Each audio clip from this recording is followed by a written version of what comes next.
G'day guys, welcome back to the channel.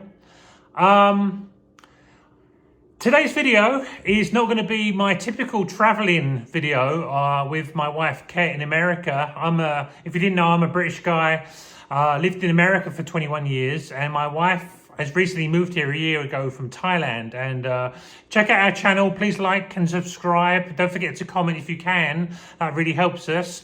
But that's really my channel. But today is a hard video I'm going to make, and I didn't know whether I wanted to make it or not because I've been consumed for the last week listening to a lot of podcasts and reading a lot of online comments and watching a lot of YouTube videos. But I thought now that's all calmed down a little bit, it's time that I make my content and have some time to get my brain together. But it's very sad. I'm going to be 50 next year. And that's not the sad part. The sad part is this guy behind me. Today's video is going to be about Hulk Hogan, who unfortunately passed away last Friday. Now, I got a message.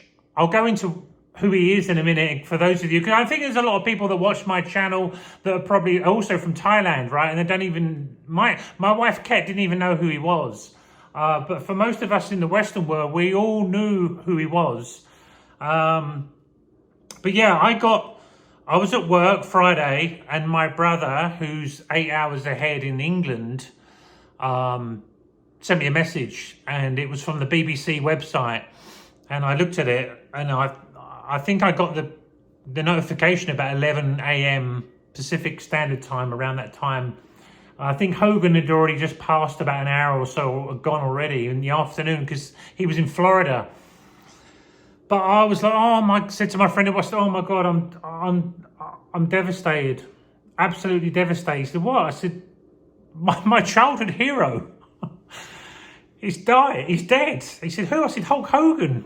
He's like, really? I said, yeah. I said, you know, he was my childhood hero growing up. So I'm going to go through with you now. I think a lot of content that's been out there recently, everyone, a lot of the ex-wrestlers and a lot of the news, they've all gone through his life, really, and gone through all the key markers of his fights and how he got into the business and other things that some people didn't like about him. But I don't want to touch on any of that really today because it's already been done so much. But what I wanted to share with you guys is my personal experience as a wrestling fan, a British guy growing up in England and then moving to America, and the influence that he had on me. Because you know, I found Hulk Hogan, or should I say the WWF and Hulk Hogan found me when I was a teenager. So I'm going to go through that with you. I've got some notes here that I've made because there's a lot I want to talk about. Hopefully it won't be a long video, but there's so many things, so many memories of things in my childhood, and I've not slept well, consumed in all this, and then I've spent a lot of time writing a lot of notes about things in my childhood and how it impacted on my life through pro wrestling, and I'm going to share them with you now. So what we'll do is we'll start off from when I was very young. I was probably about 10 or 12 is one of my earliest memories, living in England, growing up I lived in Essex in the UK, and my grandparents, I always had I probably remember watching British wrestling on TV in my own home, but I don't know why I had this vivid memory of watching British wrestling on a Saturday afternoon in my grandparents' house, my nan and granddad's house. And there was a TV show, it was on ITV. We only had like 3 channels back then. And then we got 4, which was like, whoa, we got 4 channels now. And then the 5th come, and then satellite TV came, which I'll get into a bit later on. But anyway, so I watched ITV World of Sport, it was called. And I think after like the early morning sports reviews, I remember about lunchtime, just after I used to have breakfast at my nan's house. She used to cut this thick cut bread and toast it. Oh God, it was good. I'm just thinking about it now, coming to my head. Anyway, British wrestling would be on TV, and I have early memories of watching people like Giant Haystacks, feuding with Big Daddy, who was like our equivalent of, I guess you could argue, like the British guy, the British Hulk Hogan, although he wasn't, as big as Hulk Hogan would ever become to be. And I remember, who else? Kendo Nagasaki, who was like a masked sort of samurai warrior kind of character. And then you had Big McManus. You had a bunch of other, Cat Weasel, I remember him. There was like a bunch of like British wrestlers on TV, on ITV anyway. And I used to watch that. And then I don't know why, and can you please, if you're in England and you were around that time period, and if you can remember this, please, can you, oh, sorry, 1 second. Pop-up message there. If you could, anyway, if you're in England and you can remember this, it's stuck in my memory to this day. I remember watching British wrestling, and for some reason they decided to cut over and show the first ever time I ever saw WWF wrestling. And they showed the coronation crowning of Haku, who was a wrestler. He was made king, like, the King of the Ring tournaments they have now. That's all they showed. And I remember Randy Savage being on the screen, and they were carrying Haku in this throne. And then they cut back to British wrestling, and I thought, hang on. What was that? What was that? First of all. And then why are you showing it, and why are you not showing more of it? And I remember, I don't know what that was I just saw. I think it only lasted about a minute and a half, to my memory. And I remember thinking, I want to see more of that. But I don't even know what it is. I didn't even know it was called WWF then. And I remember watching British wrestling next week, the week after, thinking they're going to show more of it. And they didn't. And it was such a weird... Anyway, that's how I have in my memory. It was kind of strange. But, yeah, so I grew up watching British wrestling. I didn't know any different.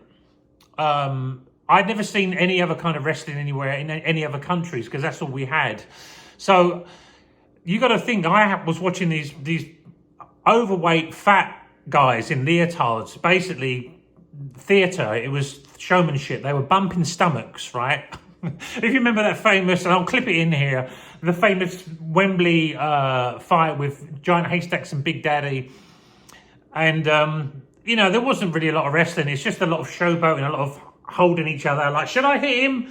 Should I hit him? And the crowd like, yeah, hit him right in there. Oh, yeah, like it was all like just a bit cartoon theatre-y sort of thing. And all the old ladies used to love it and bring their handbags. And I remember like watching TV, and old ladies would come up to the ring and want to hit the wrestlers and stuff. Like, so that was like, it was very like, back in that day, it was very seaside. If you went to a local seaside, like a Butlins or what those other camps, anyway, I forgot. But if you went to these places, they would have like little halls, and they would show British wrestling, and mostly for the kids, really. It's funny actually, because I remember going to Chelmsford in Essex once, and they used to have an independent British show on. And this is when I started getting into wrestling, when it was on TV. And I remember one of my friends, Andrew, if you're out there, Andrew, hey there. I remember he used to come with me sometimes. And then I remember seeing Giant Haystacks fight once. And I remember it was actually near the very end of the British era wrestling, and it was near the end of his career. And I think it was a year or two before Giant Haystacks passed away, actually. Although I know he did fight in WCW, I think, for a while. But anyway, I'm rambling. So the only thing, one of the funny memories I remember about Giant Haystacks, and like I'm going to talk about Hulk Hogan coming up soon. I remember when Giant Haystacks walked out, I think Haystacks was about 6 foot, 6'7", something like that, 6'8". I'd have to look it up now, I forget now. But I remember him coming out and him being a really tall guy. I remember watching him.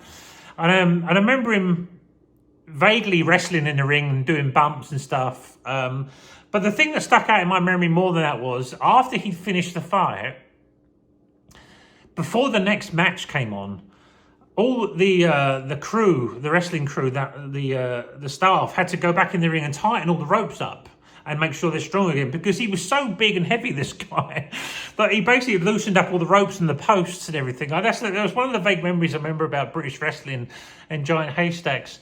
Anyway, so let's get on to being introduced to Hulk Hogan, and also introduction of WWF coming to Sky TV. So if you don't know what Sky TV is, basically, as I mentioned earlier, we had 3 or 4 channels in the UK. And then in 1989, satellite TV launched, and it was called Sky.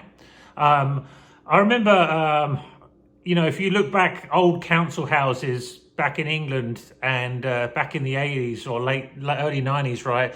The only way you could get like satellite TV was, I think it was Amstrad, who was Alan Sugar, actually, his company was selling them, these big white dishes. And to promote the launch of satellite TV, I think, I don't know the backstories, but all I do remember is Frank Bruno, who, if you don't know who Frank Bruno is, he was one of our he was one of our British boxers. He was quite famous, really. He had sort of a funny laugh accent. Actually, I met him once. Me and my dad. That's another story for another time. Me and my dad went to his house once, and he made us lunch. Thank you, Frank Bruno. But yeah, Frank Bruno fought Mike Tyson for the first time, and if I just get my dates right, it was February the 25th, 1989. Sky TV actually launched February the 5th, 1989. Sky TV launched, and the Bruno and Tyson fight was February the 25th, 1989. So it was about 20 days later. And so this was heavily promoted in England, and my dad really wanted to see that fight. And at the time, his business was doing quite good, I think, and he had some extra cash around. So we ordered this Amstrad satellite dish, and we got it installed in time for the Bruno Tyson fight. So that's how Sky TV ended up in our house when I would have been 13 or 14 at that point. And then I just was reading up on this because my memory wasn't that great, but I was introduced then because on Sky they had Sky One, which was their main channel, right? And then on Friday nights they started showing Wrestling Challenge. And then Saturday night was WWF Superstars of Wrestling. So I started like watching. This is when I first got introduced to the WWF, and I was like, "Wow, what is this? Like, I've never seen anything like this before." Because you got to think, right, back then, in British wrestling, we had these fat, out of shape, bumping stomach kind of guys, and then these big. As we know later in life, that a lot of these guys were on steroids, unfortunately, and some of them did. A lot of these American wrestlers died young, which is kind of sad. So I'm surprised that Hogan's lasted as long as he did, which is great, really. But anyway, getting back to getting introduced to the WWF, I remember all these like wrestlers had those great characters. I remember Hacksaw Jim Duggan, the Macho Man. There was Hulk Hogan. There was Jake the Snake, Superfly Jimmy Snuka. The Heart Foundation, all these great characters that were coming in, the Warrior, and so that was sort of introduced to me. And then I think by that point I had missed the first 4 WrestleManias, because when I first saw Hogan, his storyline, he was having a feud. Well, let me backtrack. He was the Mega Powers, I think, at that point, with Randy Savage in a tag team, Miss Elizabeth. And then I remember watching live, well, it wasn't live, it was taped, but it was on TV. The Macho Man and him had a falling out, as you'll probably remember this. And this is what led up to WrestleMania 5. This is where basically I picked up my childhood from. I missed the first 4 WrestleManias. Thankfully, with Sky TV, they did actually show sort of repeats, sort of to backtrack.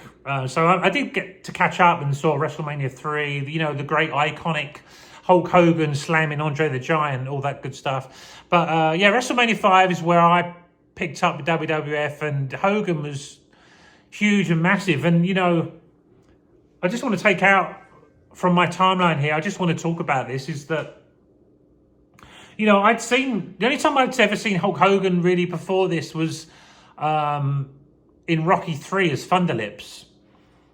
And, when I remember seeing him in that movie, I was like, what? Like, I couldn't believe when he came down to the ring in his long blonde hair and his tan skin, right? And he was like, I'm going to get you, Balboa.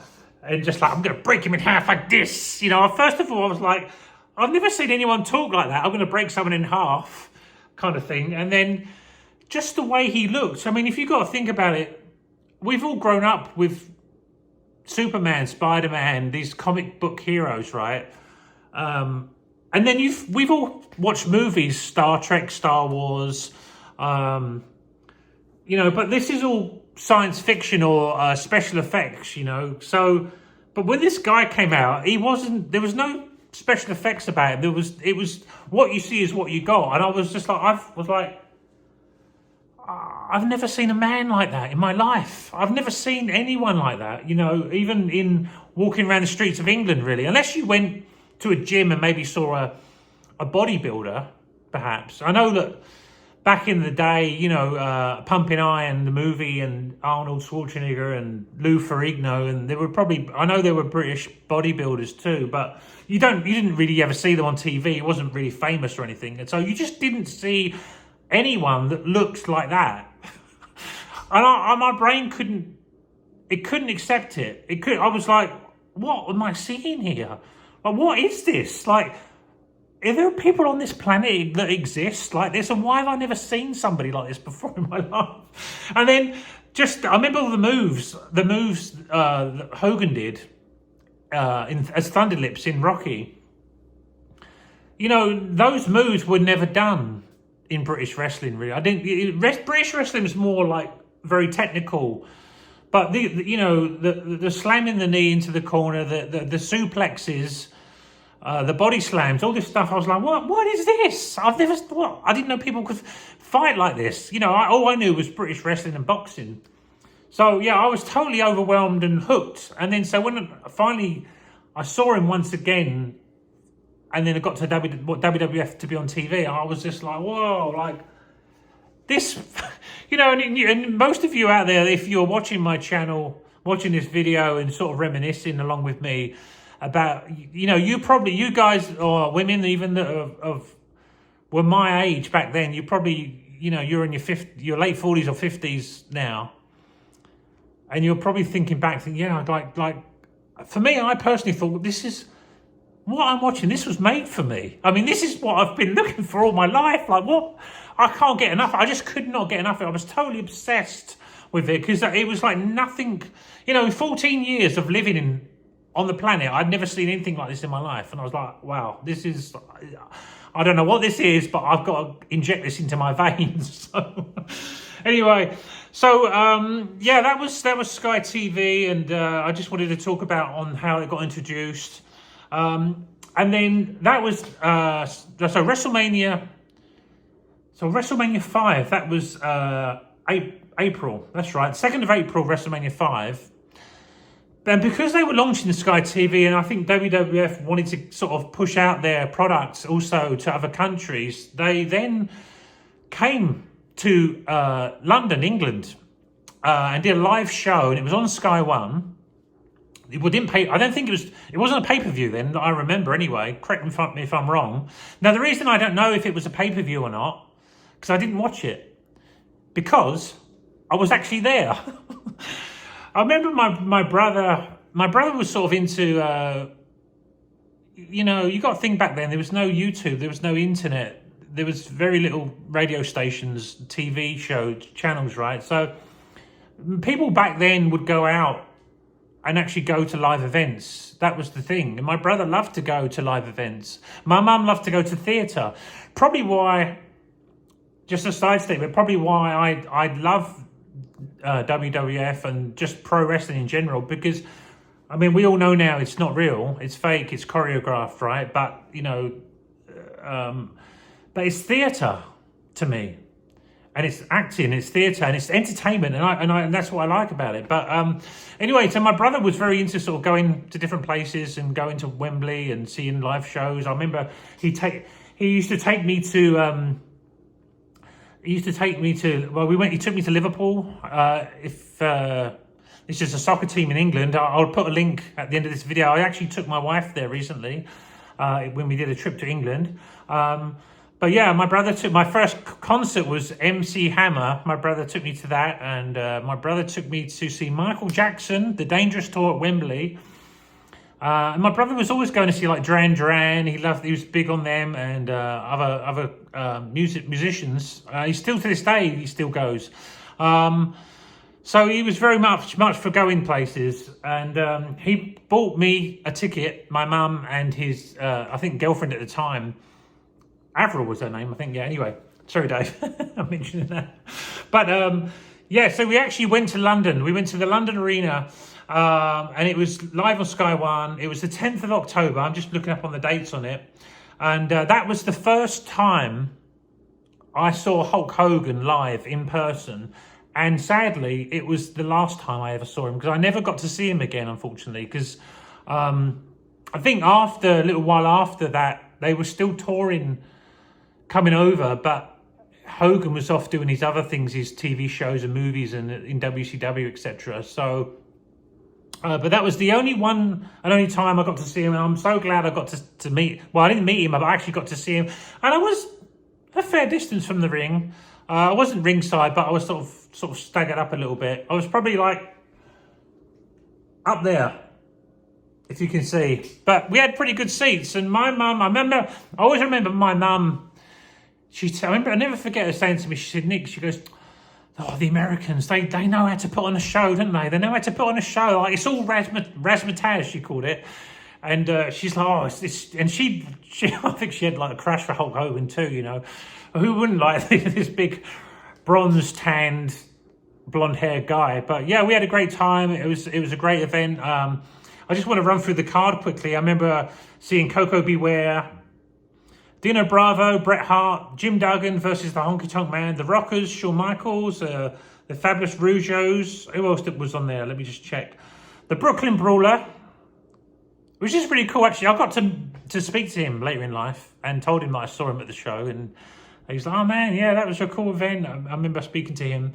And then the main event was Hulk Hogan, and he had Miss Elizabeth, and then Macho Man had Sensational Sherry, and that was the main event. So yeah, I've put some photographs up as we're talking about this. Yeah, so that was my one and only time I ever saw him. You know, later in life, I moved to America 2004. And as I was getting older, I wasn't really into wrestling as much then. I sort of drifted out of it and then back into it, and I still do sometimes. Just life being busy and stuff. But I remember when my mum was alive, she used to come out here a lot, and I always said to her, Mum, one day I'm gonna book a ticket. I want to take you to Florida, because Hogan has a beach shop, and I used to sort of reminisce sometimes in nostalgia and like look him up and see what he's doing now and where he's going with his life. And he would do personal appearances at his beach shop, and you could go and like meet and greet and pay to go and see him and stuff. And I really wanted to do that. And I remember saying to my mum, one time we should go. We need to go and get this photograph of this great man. That we not just my mum and me, but my family, my dad, my brother, to some degree, I think. But he was kind of into it. I think he liked The Ultimate Warrior.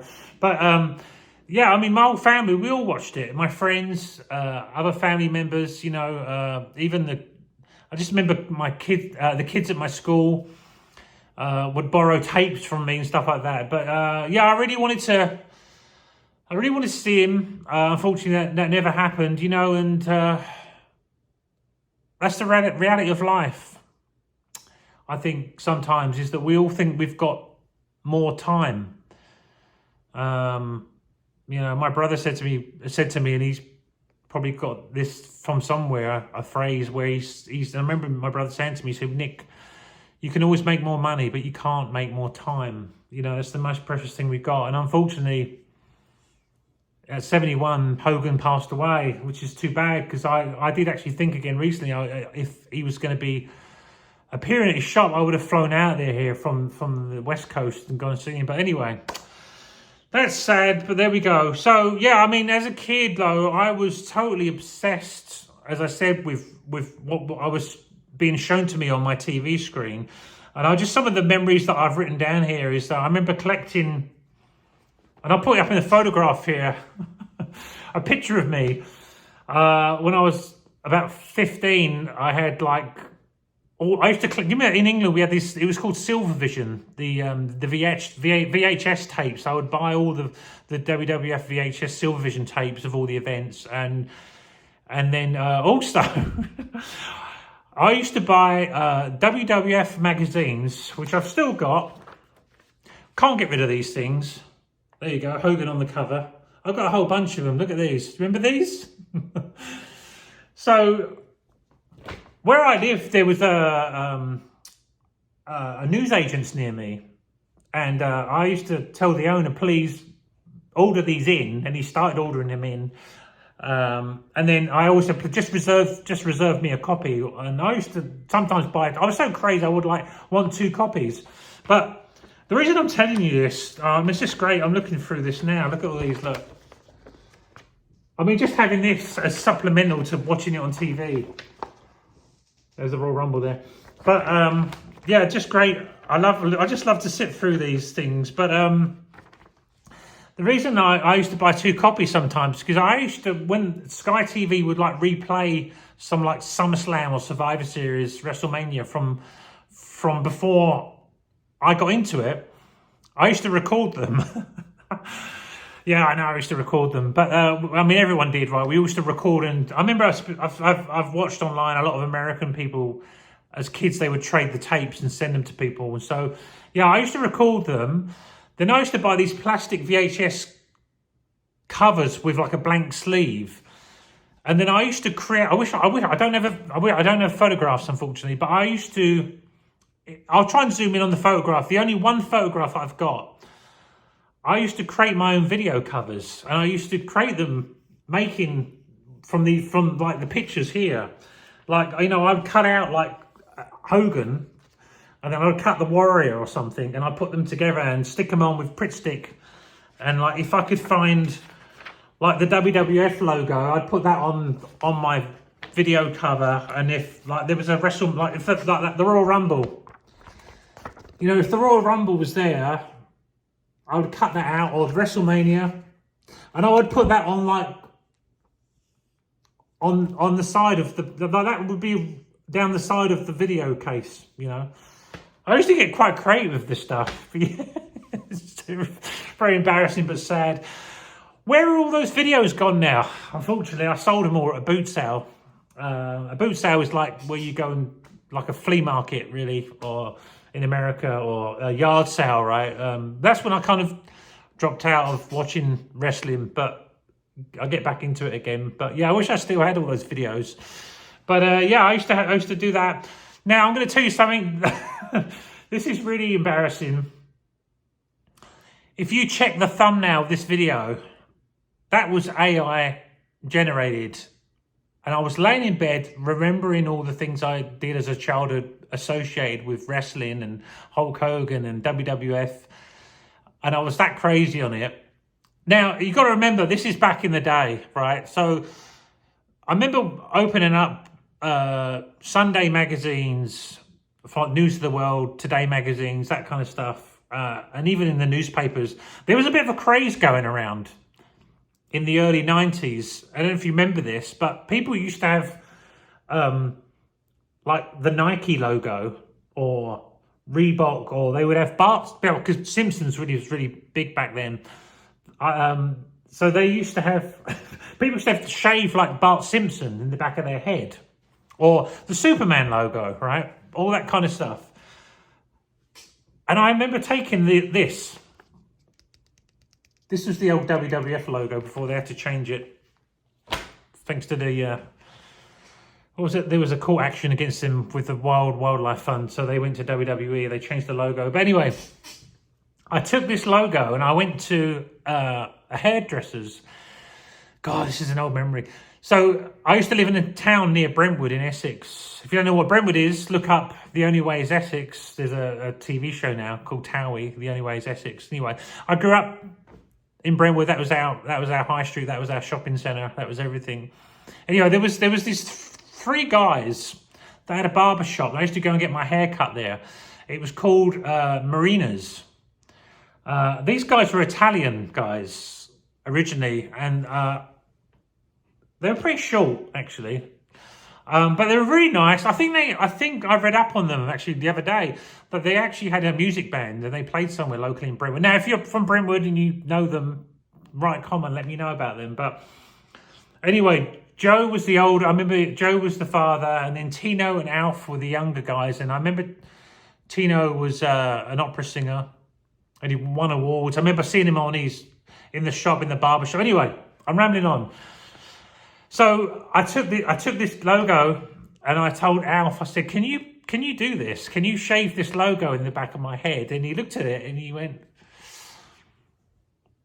yeah, I think, because I've never done it before, but I'll have a go. I think I can. And so I remember sitting in a chair like this. I had some friends behind me and the mirror was in front. And I remember he took, you know, when you shave your beard with a sharp knife, he basically was scraping it out on my head. And I could remember feeling it. It was like a razor blade. He was cut. My actual head didn't bleed, thankfully. He was really good. So thanks, Alf, if you're still alive. Yeah, you've done a great job, man. But I remember he was like looking at this magazine going, and sort of scraping away at it. I remember it took him about a good 30, 40 minutes to get the outline. And then once he got the outline correct, then he shaved all the rest out. And unfortunately, I just don't have a photograph of it. So if any of my friends out there, I don't think anyone that day actually had a camera.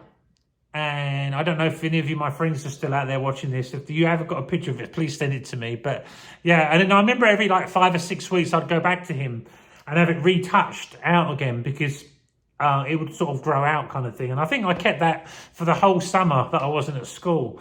But that's what the AI video is. So I'll put this on the picture. But that's what I had shaved in the back of my head. But yeah, I know it's kind of embarrassing, but that was the thing. Everyone was doing that kind of stuff back then.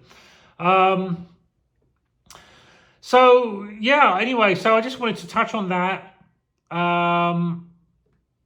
Now, when I left school at 16, I was still really into sort of wrestling, and I think Hogan has sort of gone off then and did other things, but I still wanted to go and watch it. And I remember having memories of, was it 1992? There was the WWF UK Rampage. I remember going to that show. My dad took me to that. We got a ringside seat. We were about 6 rows back from the front. I don't have any photographs of that, unfortunately. All I can find is photographs online. But I remember we got lucky. We had an aisle seat. And there was a lot of people we saw. We saw Sid Justice. I saw The Undertaker. Who else was there? Shawn Michaels. They all came over. Virgil. I remember Virgil. But there's one guy I wanted to tell you about. It wasn't Hulk Hogan, but he was as big as Hulk Hogan. And I actually thought at one point that when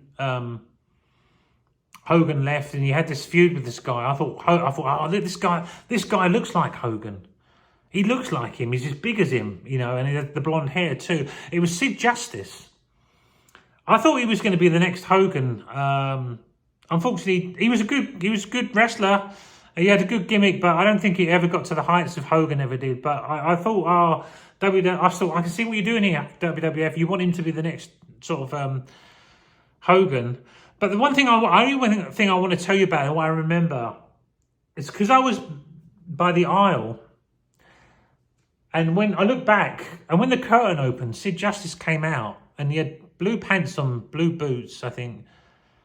But I remember looking at his legs, because he was really tall, and I was sitting down, so he looked quite high when he walked past me, and I remember going like... But I remember looking at his legs, and they were like tree trunks. They were massive, and I don't think I'd ever seen anyone with big, thick, strong legs like that. I don't know why. It's weird, isn't it, when you think back to your childhood, some things that stick in your mind. You'd think that you'd remember all the details of the match, which I don't really remember a lot of the matches. But you just... Because you're sort of, your senses, you're sort of thinking about the crowd, where I am, what I'm doing. I can't believe I'm here. I can't believe I'm seeing these people. I can't see I'm seeing the referee that I see on TV. Like, that's more in the front of my brain, really. But I just remember, yeah, Sid, your legs were just like tree trunks. I remember, like, Jesus, look at the size of them. Yeah.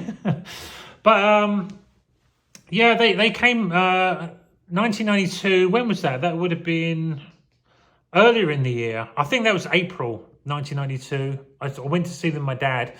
And then they came again in the summer for their big pay-per-view event, SummerSlam. And me and my dad got tickets for that. And we went to Wembley. That was huge. That was. I remember that was... Again, I don't really remember a lot of the matches, because as a kid, you're just sort of in awe of how big the stadium is, and looking at other fans, other kids, face paints on, the Warrior and stuff like that. Because it was Ric Flair and the Warrior. The main event was Bret Hart and the Bulldog. I'll talk about that in a second. How that recircled on me. But yeah, I remember going with my dad, and I remember taking all these photographs, which I put on the screen for you. And I've still got my original ticket. Still kept that. That's one of the few things I've still got, along with magazines here I've got. Yeah, it was a great time though. And I just want to say thankful for my dad for putting up with me, for, you know, taking time out and the effort to go to these places with me, you know, and buying these tickets. And yeah, it was great. And I'll talk about him a bit later on, about one of the last times I saw him. We went to a wrestling match. But yeah, and then I'm going to link another video here. But I talk about showing my wife pro wrestling, and I'll kind of go into detail in this other video. So I'm not going to repeat it here, really, if you want to go and check that out. But when I went to SummerSlam, I'll just briefly tell you this, is that I ended up doing sort of like an internship, volunteer work with a magazine company, which is this one, Wrestling Today, which I still have a copy of it, 2 or 3 copies of this. Wrestling Today. I actually went and worked for this company, and they asked me to go to, well, when I was going to SummerSlam, they said, can you take photographs and tell us the results of the matches?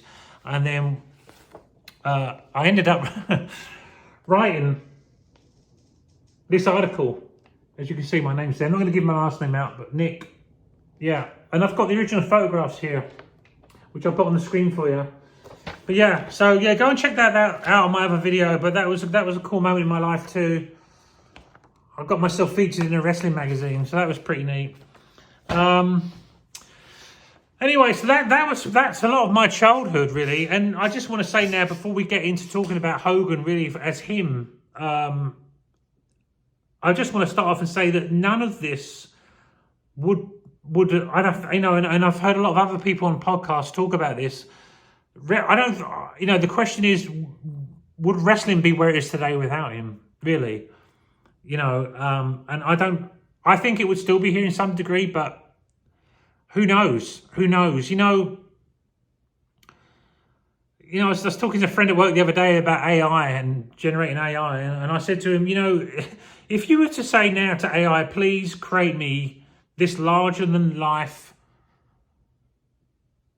character, superhero, that's going to be the front and face of our new wrestling company, that kids would look at and ultimately think, God, look at the size of that man, and blonde hair and like the coloured pants, to look similar to someone like a Superman or a Spider-Man, right? A superhero. Go ahead and create it. AI would probably come back with that. Or something like that. In a sense, if, like, it's not real. But the fact is, he was real. He was a real person. He wasn't somebody that Disney created on drawings. Like people create Marvel comics, right? Superman, Superman can live forever, really, and different actors can play him. And James Bond, right? Another British character. You can just keep regurgitating different people to play Spider-Man or whatever, right? But this guy has come and gone. You can't get someone else to play Hulk Hogan.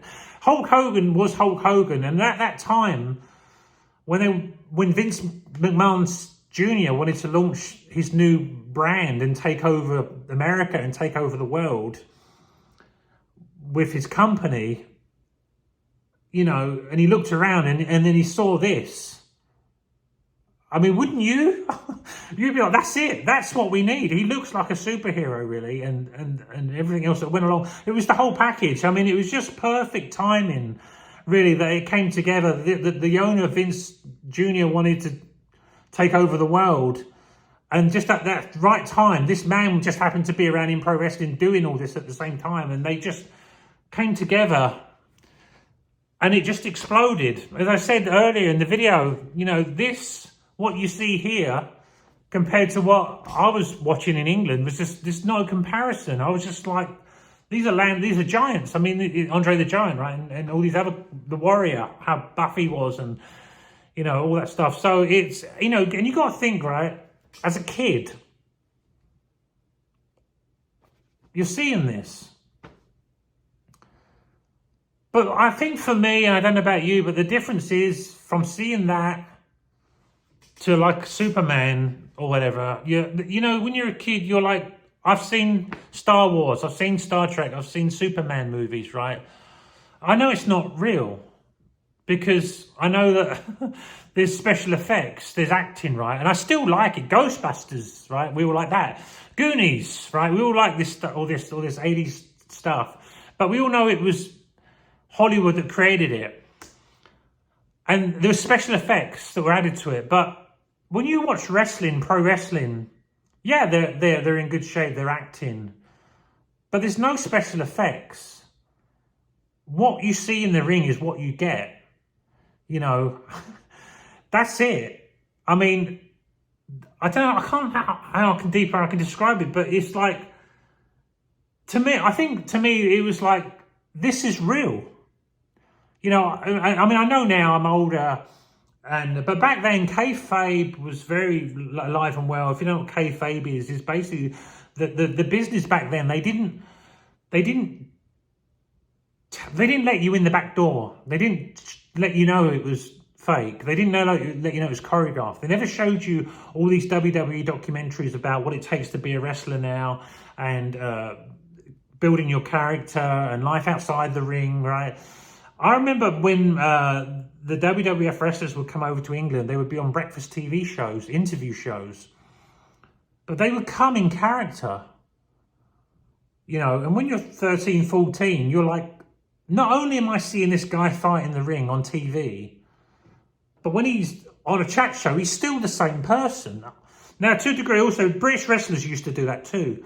They would come on live shows, or kids' TV shows, Big Daddy would come on. He would still be Big Daddy. But he would never show to anyone that I'm just an actor. Like, so you sort of, you're in sort of suspense of disbelief. You're like, what I'm seeing is this person's a real person. Like this is real. The fights I'm seeing are real. I used to think that when Hulk Hogan left the arena, that he was still Hulk Hogan. Like he was living and breathing this stuff, you know. Obviously, now it's a kind of a laugh to think about. When I'm older, I'm like, man, I can't believe I used to sort of believe into all that stuff, really. But like I said earlier, that's theatre. You know, when you go to see a musical, my mum used to love to go to see musicals. We used to go see West Side Story, you know, Oliver. You know, I've gone to Las Vegas a lot to see Cirque du Soleil shows.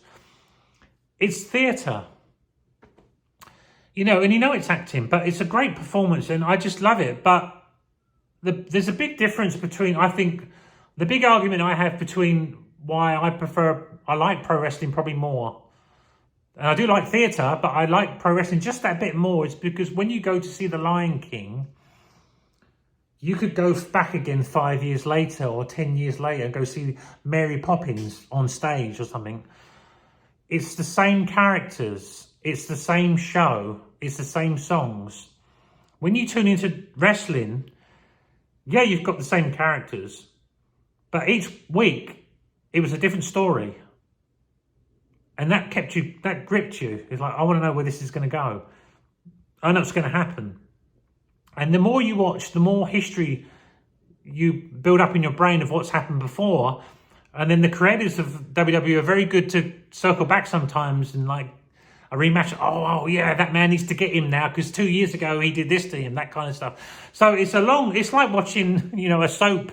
Like EastEnders is very popular in England, It's just, they do that. They'll circle back to old history and regurgitate it and introduce new characters, right? That kind of thing. But the sadness, I was talking to my wife yesterday about Hulk Hogan, and she didn't, everyone, I just want to, sorry, let me just say this, is that I've heard a lot of people say, for the people that didn't know pro wrestling, the people who didn't know WWE, if they didn't know that, and you said to them, I watch pro wrestling, or I watch the WWF, a lot of podcasters have said, oh, I don't know what you're talking about, but do you mean that guy Hulk Hogan? Which is an amazing thing, right? Even if you didn't know anything about boxing, oh, are you talking about Muhammad Ali or Mike Tyson? If you were never into music, American pop culture, oh, do you mean Michael Jackson or Madonna, right? Someone knows. I don't know enough about what you're like, but I know this key thing, right? You could say that was any kind of sports, really.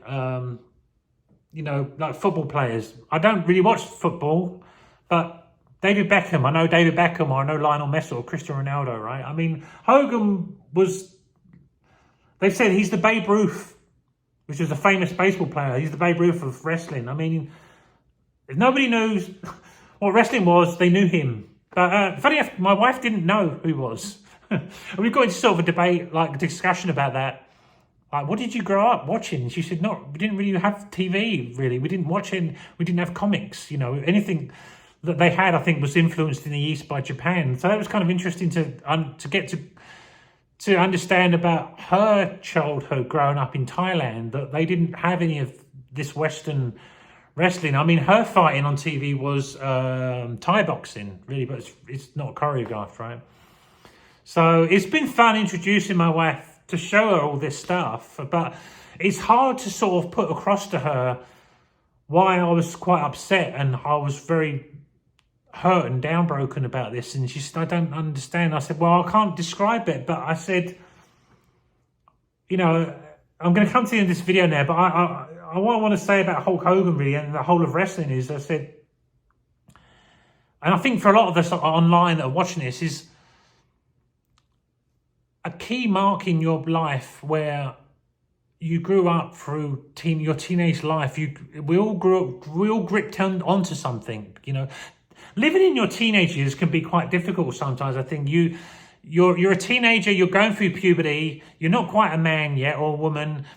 You want to get away under the rug from your parents, and some children didn't have necessarily the most happiest of childhoods too.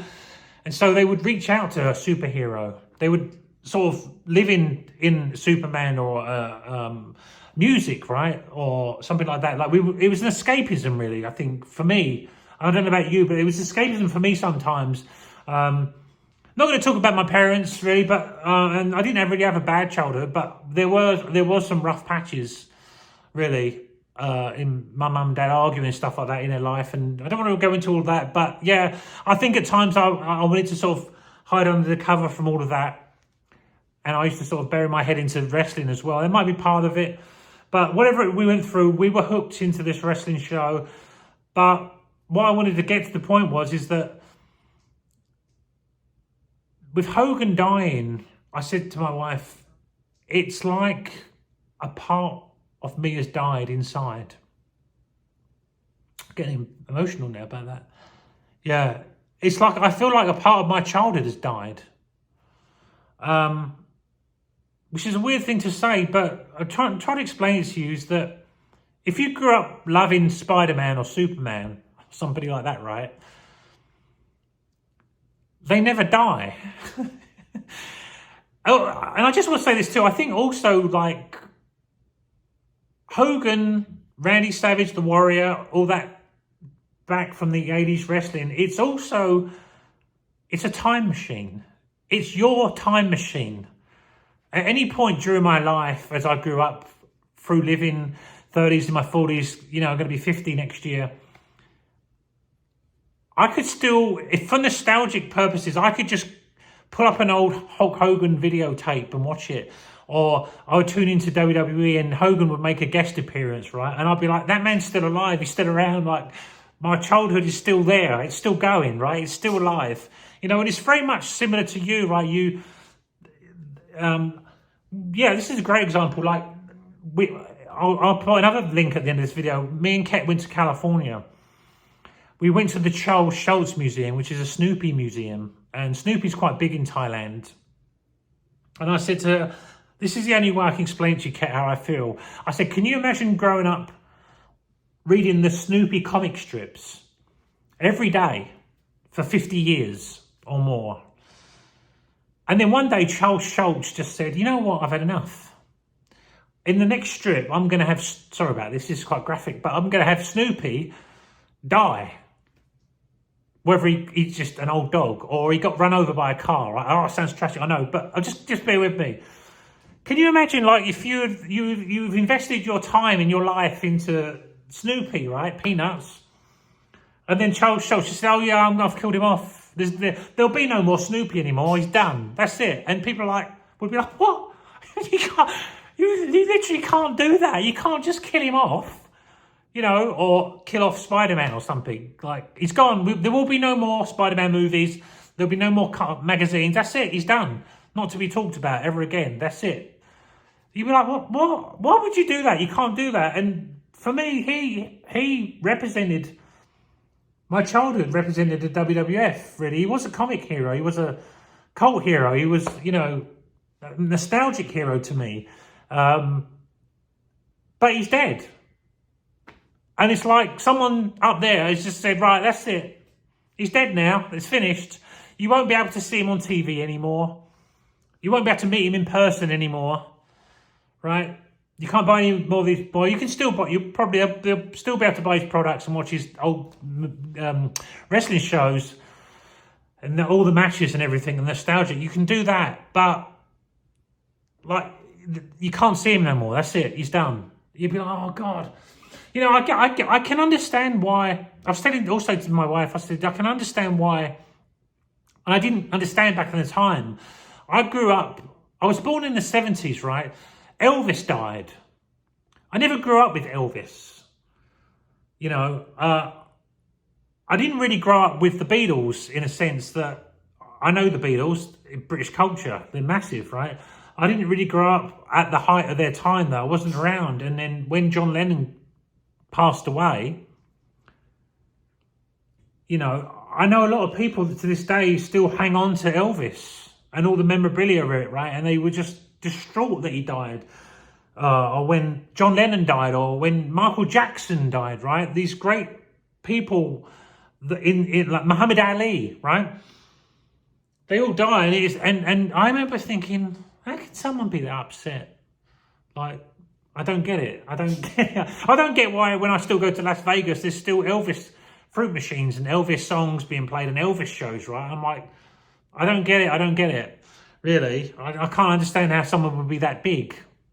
Or, you know, seeing Beatlemania and seeing the fans crying, right, when they see John Lennon and everything on stage. I'm like, I just don't get that. But then this happened with Hogan, and I'm like, okay, I get it. I totally understand now. I totally get it, because you grew up with Elvis. You grew up with that hero, whoever it was that you love so much. Bruce Lee, I don't know, whoever you were into, right, at the time.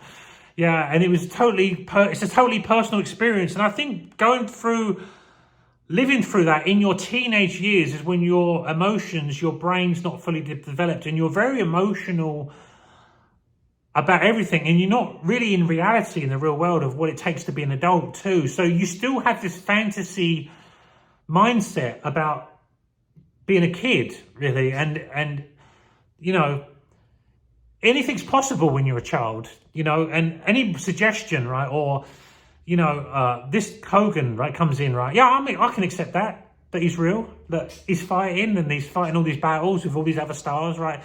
It's just, that's your teenage life. So But, you know, when, as I said, with the time machine, when we all want to escape and go back in time, this is why people now, you know, this is a long video, I'm sorry guys, but I'm very passionate about this. But, you know, Oasis have just gone on tour again. And they sold out within minutes. And when I see the videos of the people attending the concerts, teenagers? Not really. Who's going? The people from my age group. The people that grew up in that teenage era, the late 20s era, right? They're the people that go. Why do they go? Well, they love the music. It's great music. It's great entertainment. But come on, let's be honest. It's a time machine. Part of going to see an Oasis concert, if you grew up with them in your teenage years, you can get to even if it's just for an hour or 2 hours, you can get to relive your childhood again, I think. And I think that's why people go. And that's still why I go to this day. I mean, I moved to America, but I still go now and again when they're in town. I've been to SmackDown. I've been to Monday Night Raw shows when I lived in California, and when I've been up here in Portland. I've been to see the NXT shows. I even flew out 6-7 years ago. I flew out by myself to Las Vegas, stayed at the MGM Grand, and I went to see StarCast, and I met all these great old wrestlers, which was absolutely amazing. Even like announcers, Sean Mooney, I met people like that, you know, a bunch of people. And then I saw All Elite Wrestling was their first event, Double or Nothing, you know, when Cody Rhodes fought his brother. John Moxley came. I mean, yeah, that was an amazing weekend. And I remember telling my dad, and he was like, why did you go there by yourself? I said, Dad, it was the best time in my life. He said, really? I said, you didn't take anyone? I said, no. I said, I didn't need to, Dad. I said, I didn't want to take anyone. I said, because I wanted to go by myself, because I wanted to sort of indulge, in, you know, sort of get myself really into all of it, right? And I said, if I went with somebody that didn't like it, they would go, can we go now? It's boring. It would have annoyed me. So I literally spent the whole weekend by myself with all these famous people. It was an amazing weekend. And I say, if that comes along, do it. Go to something like that. But yeah, I still go to shows. And then also I go to independent shows. There was a bunch of shows I used to go to in the Bay Area. And they're really good shows, independent shows. You get real close. The ticket prices are cheap. You get to actually talk to the wrestlers. I've made friends with some of the wrestlers. I've got one of the guys, JR Kratos. He's in NWA now. Hey JR, if you're watching. Yeah, I've met him a bunch of times and talked to him a bunch and message him on Facebook, comment on and stuff. So I get to actually interact with these people. Yeah, and then what was it, in Petaluma? I used to go to the PPW, Phoenix Pro Wrestling. I've taken friends. A girl that I knew, unfortunately she's gone now, Jen, God bless you. Took her to a wrestling match. My friend Jenna, hey Jenna, remember I took you to Monday Night Raw in where was it? San Francisco? Oh yeah, it was San Francisco, right? We went. Remember that? And we got on TV. You remember we was on TV and you were doing your dancing? That was fun. I took my mum, and then I'm going to mention my dad. Probably a few years before my dad passed. I've spoken about this before in another video, but I took my dad. We went for an hour drive away. We went to see wrestling, an independent show. Who's that guy? Jay, name's escaping me now. He does a great Ric Flair impression, Jay. Put the comment, I forgot his name. Anyway, we saw him and a bunch of other British wrestlers. And I think I've told this story before, but I said about my dad is that I told my dad, come on, this is the last match. And we were halfway through the last match, and I said to my dad, let's go. We can beat the traffic. And my dad was like, no, I don't want to leave now. I said, why not? He said, because I want to know who wins this match. And I was like, oh, so you do enjoy this, really? But I think secretly my dad always enjoyed going with me. So thank you, Dad, for all the times you took me to WWF wrestling and the independent shows we used to go to, and the rest of my family for putting up with me.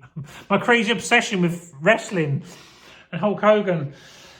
All right, guys. Well, that's it. I know it's a long video, but yeah, I just wanted to share all this with you. As I said, it's not my typical travel videos, but I was in two minds whether I wanted to make this video because this is not really about my channel, but Hogan was just a massive impact on my life, really.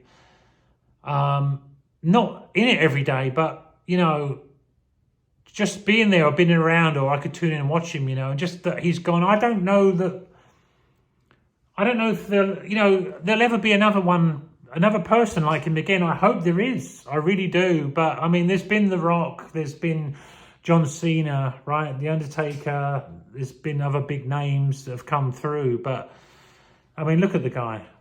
He is a cartoon character. He's a massive guy.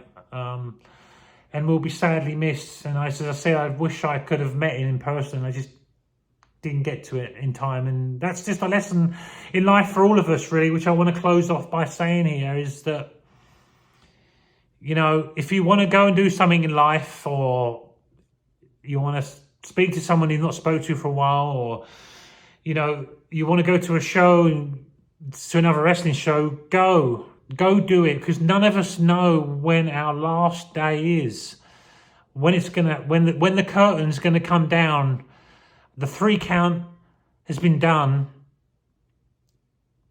for the last time.